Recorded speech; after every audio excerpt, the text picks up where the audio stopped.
Hello સખીઓ, કહેવાય છે ને કે ચિંતા સાથે જીવવું એ ખૂબ જ મુશ્કેલ છે અને સ્વાભાવિક પણ છે કે આપણે સ્વીકાર કરી લઈએ. પણ શું તમે જાણો છો કે કેટલીક સરળ માનસિક ધ્યાન કે સજાગતાની ટેકનિક્સ આપણને આ ચિંતાથી છુટકારો આપી શકે છે? કુતૂહલ થયું ને? તો ચાલો આપણે આ વિષય પર થોડા ઊંડા ઉતરીએ. હવે સજાગતાનું મહત્વ સમજીએ.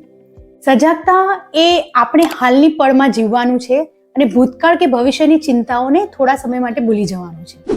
થોડું સારું લાગે છે ને? તો ચાલો તમે અજમાવી શકો તેવી પહેલી ટ્રીક એ છે ઊંડા શ્વાસ લેવાની અને તમારા શ્વાસ પર ધ્યાન કેન્દ્રિત કરવાની. આ ટ્રીક તમારા મન અને શરીરને શાંત કરવાની ખૂબ જ સરળ રીત છે. બીજી ટ્રીક છે બોડી સ્કેન. બસ તમારા શરીરના વિવિધ ભાગો ઉપર ધ્યાન આપો અને જ્યાં તમને તણાવને નોંધો તો તેને મુક્ત કરવાનો પ્રયત્ન કરો. ચિંતાને વગર કોઈ નિર્ણય સ્વીકારો. યાદ રાખો, આવું અનુભવવું સ્વાભાવિક છે અને તમે એકલા નથી. જેના માટે તમે આભારી છો એવી વસ્તુઓ પર ધ્યાન આપો અને પોતાની સાથે પ્રેમથી વર્તો. આવું કરવાથી તમારું ધ્યાન ચિંતાથી દૂર જઈ શકશે. દરરોજ તમારી દિનચર્યામાં આ સજાગતાની પ્રેક્ટિસને સામેલ કરો. થોડી મિનિટો માટે શ્વાસ લેવું કે ટહેલવા જેવું ઘણું સરળ બની શકે છે.